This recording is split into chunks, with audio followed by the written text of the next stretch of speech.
Si en este mundo nunca hubiese existido Jesús, muchas cosas serían radicalmente distintas, tanto cultural como espiritualmente. No existiría el cristianismo tal como lo conocemos, ni tampoco su influencia sobre el arte, la literatura, la filosofía, las leyes y la política de gran parte del mundo. El Imperio Romano no habría tenido una religión que unificara y luego transformara su estructura moral. Muchas festividades, como la Navidad y la Pascua, no existirían o tendrían otro significado, quizás ligadas a antiguos cultos paganos que habrían seguido evolucionando. Europa probablemente habría seguido con sus cultos grecorromanos o habría adoptado con más fuerza religiones como el mitraísmo, que era popular en Roma antes del cristianismo. Tal vez, religiones como el zoroastrismo o filosofías como el estoicismo habrían ganado más peso mundial. También los pueblos celtas, nórdicos o africanos habrían mantenido sus tradiciones espirituales más tiempo, tal vez fusionándose en formas que hoy serían dominantes. En cuanto a la ética, la idea del amor al prójimo como algo central en la sociedad podría haberse formado de otro modo o quizá nunca habría tenido la misma fuerza universal que le dio el mensaje de Jesús. Las cruzadas, la Inquisición, la colonización en nombre de la salvación de almas probablemente habrían tenido motivaciones diferentes, o tal vez ni siquiera habrían ocurrido de la misma manera.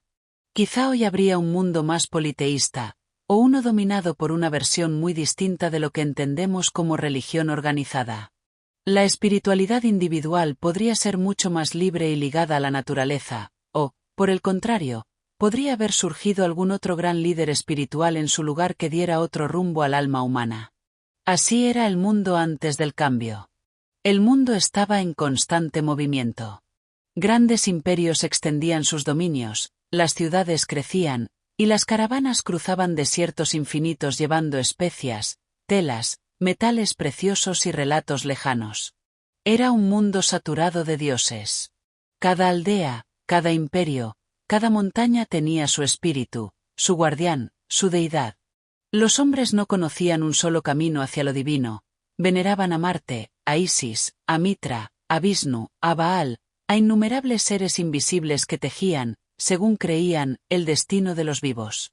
En Roma, la gloria de los dioses era el cemento invisible que mantenía unida la vasta extensión del imperio. Los césares eran considerados elegidos, a veces casi divinos ellos mismos, y el panteón romano aceptaba dioses nuevos como trofeos de conquista. En Egipto, el Nilo seguía siendo un milagro cíclico, y sus sacerdotes, custodios de saberes antiguos, aún sostenían en secreto fórmulas de vida eterna. En el lejano Oriente, el taoísmo y el budismo empezaban a dibujar sendas internas que poco a poco se extendían como un susurro en los caminos de la seda. En ese escenario, los pueblos esperaban, soñaban, temían. Los rumores de un Mesías circulaban en las provincias más inquietas del imperio, pero no eran más que un eco entre miles de esperanzas efímeras. Nadie venía. Nadie cambiaba el curso de la historia con una predicación humilde en los caminos polvorientos de Galilea. Las guerras continuaban, los impuestos oprimían, y el amor por el poder seguía siendo la única fe verdadera. La humanidad se encontraba en la encrucijada de sus propias invenciones espirituales. ¿Seguirían buscando dioses que se parecieran a sus propios deseos? ¿O surgirá algo nuevo en el corazón de los hombres? En aquel tiempo, todo estaba por escribirse, pero una ausencia invisible ya había comenzado a moldear un futuro distinto. El Imperio Romano, sin el surgimiento del cristianismo para agitar su interior, continuó expandiendo su dominio espiritual de la misma forma en que conquistaba territorios, absorbiendo, adaptando, asimilando. Los templos a Júpiter, Venus y Marte seguían marcando los centros de las ciudades, y nuevos dioses de tierras conquistadas eran recibidos como parte de una política de inclusión divina. La espiritualidad se convirtió en un acto de ciudadanía. Rendir culto era tan importante como pagar impuestos o prestar servicio militar. El mitraísmo, con sus ritos secretos en cavernas, sus pruebas de iniciación y su llamado a la valentía, ganó una popularidad imparable entre soldados y comerciantes. Mitra, el dios de la luz invencible, casi invisible para la historia real de nuestro mundo, en este universo alternativo ascendió como una figura central. El calendario romano fue transformándose bajo su influencia. Celebraciones de la luz, del solsticio, de los ciclos cósmicos, reemplazaron lo que en otro tiempo serían Pascuas y Navidades. La política romana también cambió. Sin la amenaza de una religión única que predicara la igualdad de todos ante un Dios único, el sistema de clases se consolidó aún más. Los patricios, la nobleza de sangre, vieron reforzado su poder no solo en la tierra, sino también en el favor de los dioses. El Senado se convirtió en un consejo tanto político como religioso, donde el conocimiento esotérico, la astrología y la magia oficializada guiaban decisiones imperiales. Roma no cayó como en nuestro mundo. Las invasiones bárbaras encontraron un imperio que, aunque siempre amenazado, se mantenía firme por su cohesión cultural y espiritual. Sin divisiones internas por cuestiones de fe, y sin la transformación hacia una iglesia que acumulaba poder paralelo, el imperio resistió, adaptándose como un organismo vivo, mutando de generación en generación. La historia avanzaba sobre columnas de mármol y ecos de antiguas oraciones. Sin un Cristo crucificado para recordar la humildad y el sacrificio, el honor, la fuerza y la conquista siguieron siendo las virtudes supremas de la civilización. Pero bajo esa superficie, una pregunta comenzaba a inquietar a los más sabios. Si los dioses son muchos y el poder es para los más fuertes, ¿qué ocurre con el alma del hombre sencillo? En los confines del imperio, en los valles olvidados, en las aldeas cubiertas de niebla, comenzaron a gestarse movimientos que no tenían el rostro de un dios guerrero ni de un emperador divinizado. Eran susurros, apenas intuiciones, nacidos del hambre de algo más profundo, un anhelo de sentido que los dioses de piedra y bronce no lograban saciar. En Persia, los sabios zoroastrianos reavivaron su antiguo fuego. Predicaban no solo la existencia de múltiples dioses, sino una lucha eterna entre la luz y la oscuridad dentro de cada alma humana. La noción del libre albedrío se fortaleció, ya no bastaba con sacrificar para complacer a los dioses, era necesario elegir el bien a través de cada acto cotidiano. En ausencia del mensaje cristiano, este principio se extendió lentamente, cruzando caravanas, siendo susurrado entre comerciantes, soldados y poetas. Más al este, las enseñanzas de Buda, aunque aún fragmentadas, viajaban en bocas de mercaderes que las adornaban con los mitos locales. Surgió una espiritualidad que hablaba de desapego, de la compasión como camino hacia una existencia más elevada. Sin la resistencia de una iglesia dominante, estos pensamientos encontraron tierra fértil incluso en corazones romanos endurecidos. En los bosques de Europa, los druidas y los sabios de las tribus mantenían viva la reverencia por la naturaleza. Surgieron cultos de equilibrio, donde los ciclos de la vida y la muerte eran venerados como sagrados, no temidos. En lugar de una vida única seguida de un juicio eterno, los hombres empezaron a concebir la idea de una rueda de existencias, donde las almas volvían a nacer para aprender lecciones invisibles. Sin un Jesús que proclamara que el reino de los cielos está dentro de vosotros, las culturas forjaron, cada una a su manera, senderos internos para buscar a sus dioses, caminos de silencio, de autoconocimiento, de comunión con los elementos. Y en medio de todo ello, emergió una figura anónima, una chispa que nadie supo quién encendió. No predicaba en plazas ni fundaba templos. No prometía salvación ni hablaba de sacrificios. Solo sembraba una idea simple: tú eres el templo. La luz no habita en los cielos, habita en ti. Esa idea, pequeña y frágil como una semilla llevada por el viento, comenzó a viajar. No sería la historia de un solo hombre crucificado. Sería la historia de millones de almas despertando a su propio misterio. Mientras Roma mantenía su trono de mármol y mitologías vivas, las tierras del norte vibraban con una fuerza más salvaje, más antigua. Europa no fue conquistada espiritualmente. Sin la cruz como estandarte de los ejércitos, los pueblos germánicos, celtas, eslavos y nórdicos conservaron sus dioses, sus rituales, su conexión visceral con la tierra, los ríos, los vientos y los bosques. Cada clan era una isla espiritual, pero todos compartían una misma visión: el mundo estaba lleno de presencias. Espíritus habitaban los árboles, la lluvia traía mensajes, las estrellas tejían destinos, y los animales eran guías tan sabios como los hombres. No había un único texto sagrado que dictara la verdad. El conocimiento pasaba de boca en boca, de fuego en fuego, de corazón en corazón. Los druidas, guardianes del misterio natural, no desaparecieron en el olvido como en nuestro mundo. Al contrario, su influencia creció, y con ello se fortaleció una forma de sabiduría basada en la observación de la vida misma. Para ellos, la virtud no era obedecer, sino comprender. No era temer al castigo divino, sino armonizar con los ciclos invisibles. En el norte, los vikingos no solo saqueaban, también veneraban a Odín, a Freyja, a Thor, con ceremonias que honraban el valor, el honor y la conexión con los mundos invisibles. Sin la amenaza de ser convertidos a una religión extranjera, sus creencias evolucionaron, mezclándose con filosofías de otras regiones. Surgieron nuevos mitos, nuevas epopeyas que hablaban de viajes entre mundos, de héroes que no eran elegidos por dioses caprichosos, sino que se forjaban a sí mismos. Europa se convirtió en una vasta constelación de culturas profundamente espirituales, pero diversas. La unidad no se dio bajo una sola religión, sino en una reverencia común, la vida como algo sagrado y misterioso, la muerte como una puerta, no como un juicio.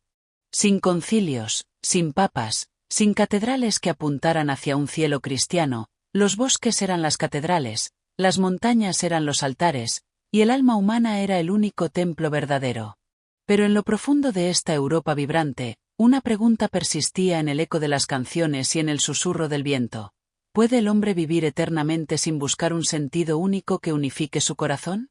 Capítulo 5. Sin cruzadas, sin evangelización. La historia avanzó sin la marea imparable de cruzados que en nuestro mundo llevarían la cruz a fuego y espada.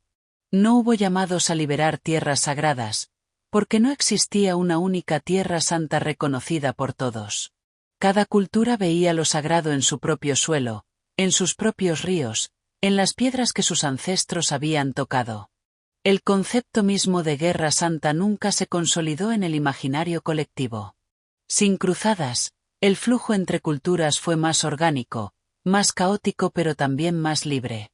Los comerciantes en lugar de misioneros abrieron rutas entre Europa, África y Asia. No llevaban Biblias ni espadas envueltas en dogma. Llevaban especias, metales, tejidos y relatos. El intercambio de ideas fue lento, lleno de choques, pero sin la imposición brutal de una fe única. África conservó la fuerza de sus dioses solares, de sus espíritus ancestrales, de su visión circular del tiempo. América, sin la llegada de conquistadores cristianos, siguió desarrollando su profunda conexión con la naturaleza, sus cosmologías que veían al hombre como parte de un tejido viviente, no como un ser separado esperando salvación. Las civilizaciones mesoamericanas y andinas evolucionaron por sus propios senderos, fusionando ciencia, astronomía y espiritualidad de formas que nuestro mundo apenas soñó. Asia, donde la filosofía ya era una forma de espiritualidad, expandió sus rutas de seda y conocimiento. El budismo, el taoísmo y los antiguos cultos chamánicos del norte encontraron en Europa y África almas abiertas a explorar, no almas que debían ser redimidas. El mapa del mundo espiritual era, en este tiempo alternativo, una vasta red de caminos enmarañados, llenos de pluralidad, contradicción y belleza salvaje. No existía una sola historia de salvación. Cada pueblo contaba su propia versión del viaje del alma. Y, sin embargo, en cada rincón, en cada rito, en cada poema, persistía una misma búsqueda que ni los dioses antiguos ni los nuevos caminos parecían poder apagar del todo. ¿Qué sentido tiene la existencia si todo vuelve a comenzar una y otra vez? Una pregunta sin respuesta, sembrada en un mundo sin cruz, sin redención única, sin el eco de un Padre Nuestro resonando en las piedras de las catedrales. En un mundo donde no existió un Salvador crucificado, el concepto de bien y mal se forjó de una manera diferente. No había una figura redentora que absorbiera el peso de los pecados del hombre. Cada acción tenía consecuencias directas en la tierra, en la tribu, en el corazón del propio ser. La moralidad se construyó como un pacto silencioso entre la vida y la supervivencia. Hacer el bien no era una deuda con un Dios único, ni un pasaporte hacia una eternidad prometida. era una necesidad de equilibrio. Ayudar al vecino fortalecía la comunidad.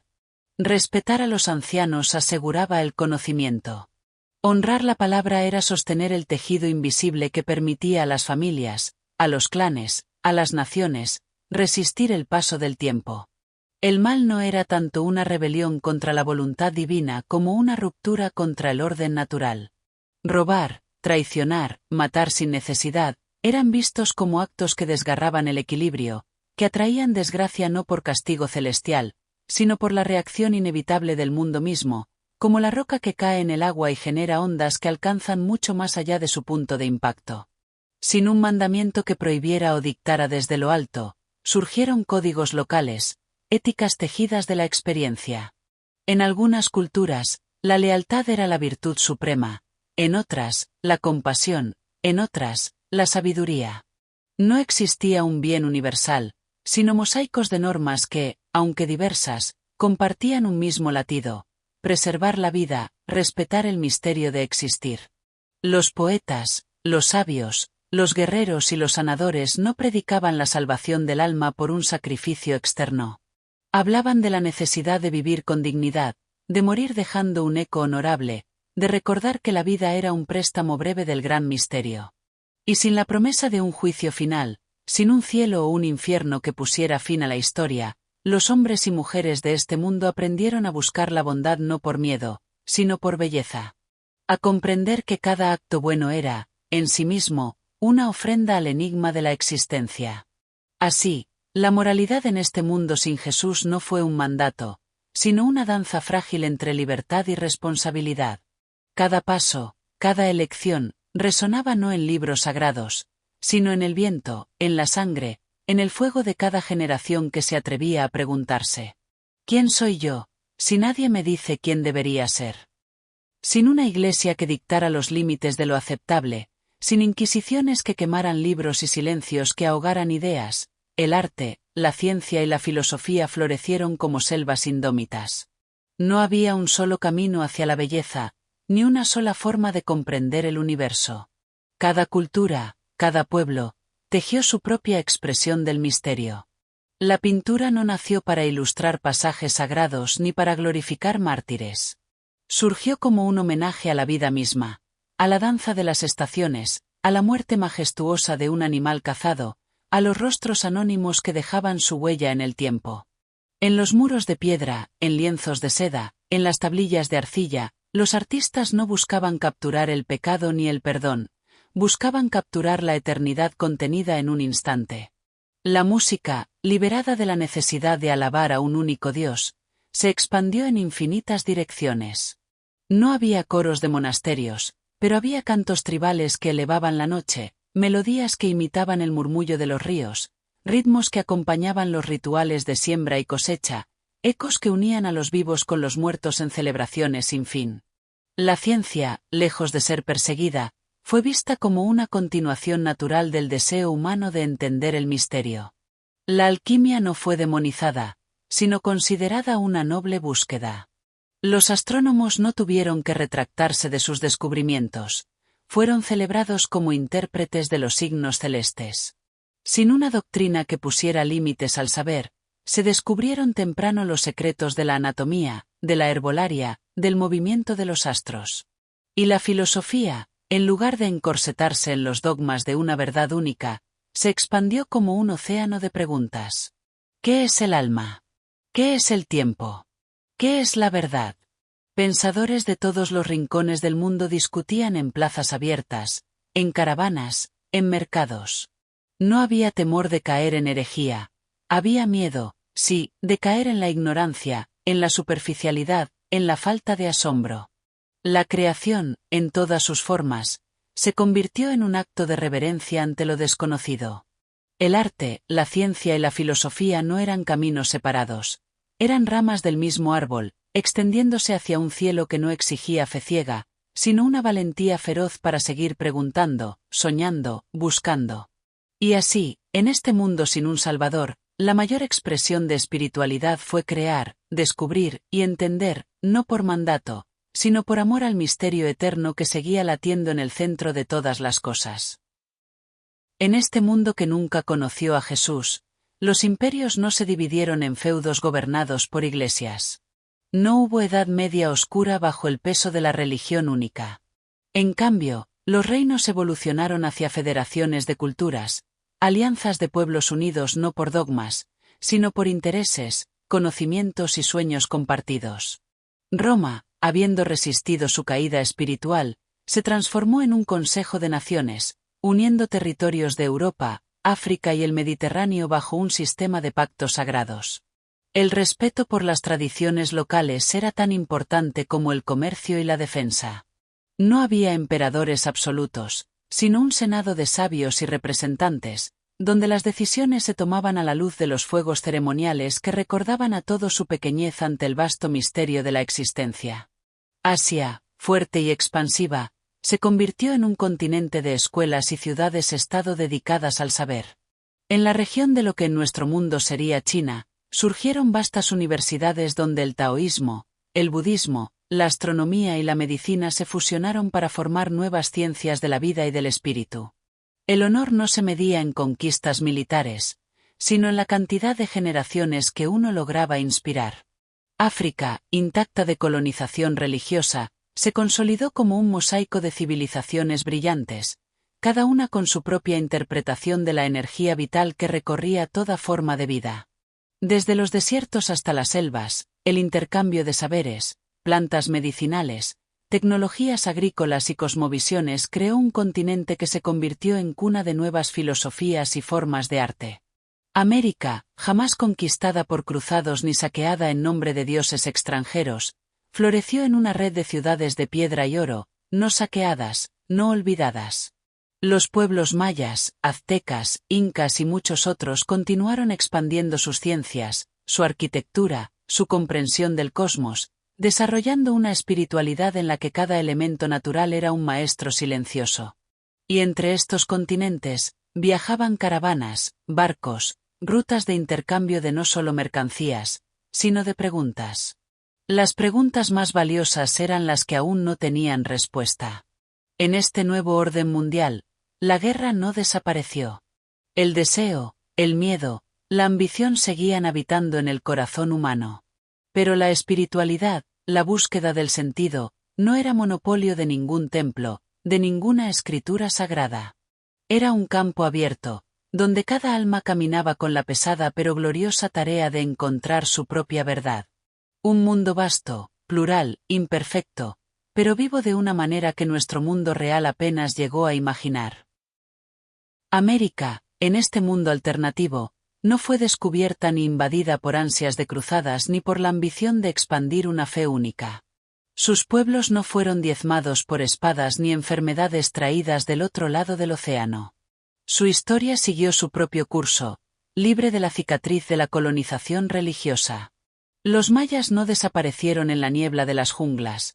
Sus ciudades, sus observatorios, sus códices, evolucionaron en complejos centros de conocimiento astronómico y filosófico. El calendario maya, tan preciso como cualquier instrumento europeo, se expandió, guiando cosechas, migraciones, construcciones y sueños. Cada año, cada era celebrada como parte de un gran tejido cósmico en el que el ser humano era tanto espectador como participante. Los aztecas, lejos de ser vistos como salvajes por conquistadores, se perfeccionaron como una civilización guerrera pero también espiritual. Su entendimiento de la dualidad de la vida, el equilibrio entre la creación y la destrucción, dio lugar a nuevas escuelas de pensamiento, donde se enseñaba que toda existencia era un ciclo de transformación sagrada, no de pecado y redención. Los incas expandieron su red de caminos no para soportar la extracción brutal de recursos, sino para unir pueblos en un comercio de bienes, arte y conocimiento. Su sabiduría en agricultura, arquitectura y medicina natural fue transmitida de generación en generación, y con el tiempo, América del Sur se convirtió en un continente de ciudades vivas, construidas en armonía con montañas, selvas y ríos.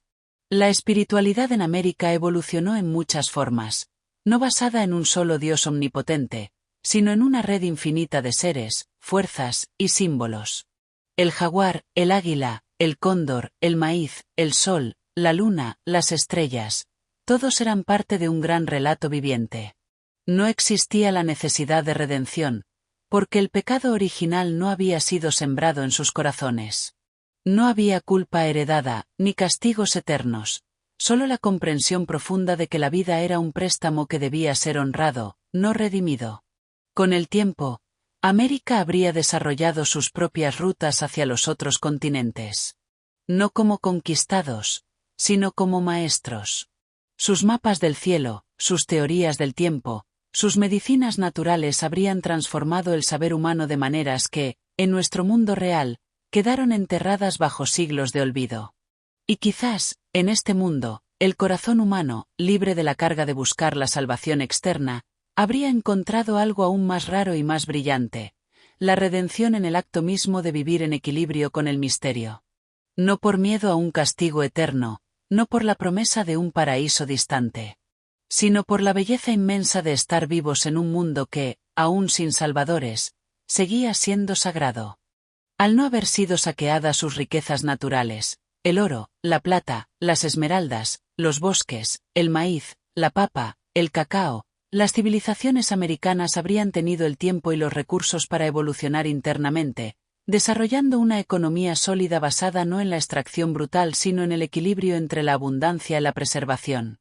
El comercio interno entre mayas, mexicas, incas, mapuches, muiscas y otras grandes culturas habría florecido enormemente.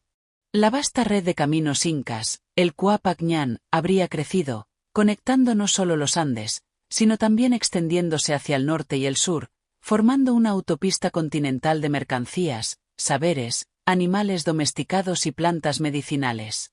Se habrían desarrollado sistemas de monedas basados en metales preciosos, cacao, textiles finos o incluso sistemas de crédito basados en la confianza comunitaria. Políticamente, los imperios habrían aprendido de sus fricciones internas. Con el paso del tiempo, los enfrentamientos entre pueblos, como entre aztecas y tlaxcaltecas, habrían evolucionado hacia confederaciones de naciones. Tal vez habría surgido una versión americana de un senado de pueblos, donde se negociaban tributos, alianzas, rutas comerciales y resolución de conflictos sin necesidad de guerras permanentes. El oro no sería simplemente un símbolo de riqueza personal, sería considerado material sagrado para construir templos, observatorios, palacios y hospitales. No como botín, sino como manifestación visible de la conexión entre el hombre y lo divino. La agricultura, perfeccionada en terrazas, chinampas flotantes y sistemas de irrigación asombrosos, habría garantizado una estabilidad alimentaria sin precedentes. El excedente de producción habría permitido la especialización de oficios: astrónomos, ingenieros, médicos, artistas, mercaderes, filósofos. Las ciudades habrían crecido verticalmente en la selva, en las montañas, en las costas. Arquitectura de piedra viva, adaptada a los climas y a la energía de la tierra. No habría rascacielos de cristal, sino ciudades integradas a la naturaleza, donde las plazas ceremoniales serían también centros de comercio y de educación. Militarmente, conscientes de que el poder necesita defensa, los imperios americanos habrían desarrollado su propio arte de la guerra, pero más enfocado en la disuasión que en la conquista. Ejércitos de élite, guardianes de rutas sagradas y protectores de los pactos comerciales, entrenados tanto en batalla como en diplomacia. En algún punto, con la evolución marítima inevitable, los grandes barcos americanos, quizás fusionando la tecnología inca de navegación de balsas con el conocimiento azteca de astronomía, habrían cruzado el Atlántico o el Pacífico, no como conquistadores, sino como exploradores y embajadores. Al encontrar Asia, África y Europa, habrían intercambiado saberes, tecnologías y riquezas, entrando en el tablero del poder mundial no como víctimas, sino como jugadores. Con el tiempo, América habría sido vista como una potencia cultural, científica, militar y económica. No un continente a conquistar, sino una civilización capaz de enseñar al mundo un equilibrio distinto, uno en que desarrollo y respeto por la tierra y el espíritu caminan juntos. En este mundo alternativo, las banderas americanas no serían banderas de estados fragmentados. Serían estandartes de federaciones de pueblos que aprendieron que el verdadero poder no está en la posesión absoluta, sino en el arte de sostener la vida con sabiduría y fuerza. Y tal vez, mirando las estrellas, esas civilizaciones habrían recordado que, al final, el poder que no honra el misterio de la existencia es solo polvo, mientras que el poder que lo respeta puede durar tanto como las constelaciones mismas. A pesar del esplendor, de los caminos que unían civilizaciones, de los templos que tocaban las nubes y de los mercados donde se intercambiaban no solo bienes sino también sueños, el corazón humano seguía siendo un terreno inexplorado y misterioso. En este mundo sin un Salvador, donde nadie había venido a cargar los pecados de la humanidad sobre sus espaldas, cada hombre y cada mujer llevaba su luz y su oscuridad a cuestas. No había redención otorgada, no había perdón automático, no había absolución ritual. Cada acto, cada error, cada traición, cada acto de amor, quedaba grabado en el alma como cicatrices invisibles. Los sabios lo sabían. No bastaba construir ciudades eternas ni sembrar campos abundantes. El verdadero desafío estaba adentro, en el torbellino de pasiones, miedos, ambiciones y pérdidas que habitaban en el pecho de cada ser humano. En ausencia de un dogma único, las respuestas fueron diversas. Algunos buscaron la purificación a través de la contemplación y el ayuno. Otros, mediante la danza, la música, los rituales de sanación con plantas sagradas. Otros, simplemente, aceptaron su propia imperfección como parte del orden natural. Surgieron filósofos que enseñaban que el alma debía forjarse como un metal, a través del fuego de la vida misma. No era suficiente confesar o arrepentirse, había que transformarse una y otra vez, sin promesas de recompensa eterna. El premio era la propia transformación. Los templos, aunque hermosos, ya no eran casas para pedir salvación, sino escuelas donde se aprendía a vivir sabiamente. Las ceremonias no buscaban perdón divino, sino recordar a los hombres su fragilidad y su inmensidad. La muerte, en este mundo, no era una amenaza de castigo ni una promesa de gloria. Era un paso más en el viaje. Las almas, según se creía, volvían una y otra vez, como hojas llevadas por el viento de estaciones eternas, aprendiendo, fallando, amando, perdiendo, hasta que, tal vez, lograran comprender el misterio sin necesidad de poseerlo. En ausencia de un redentor, cada ser humano fue empujado a convertirse en su propio artesano del alma. Algunos cayeron en la desesperanza, otros en la soberbia, otros en la apatía. Pero muchos, silenciosamente, comprendieron algo más grande, que el acto de vivir con compasión, con valor, con belleza, era en sí mismo la única redención necesaria. No se necesitaba una cruz para recordar la capacidad del hombre para la bondad o para la traición. Cada vida era una cruzada íntima. Cada elección, un acto sagrado. Y en la vastedad de un mundo sin salvadores ni profetas únicos, el eco de una antigua verdad resonaba en cada corazón dispuesto a escucharla. Tú eres el caminante, tú eres el camino, y tú eres la luz que lo ilumina.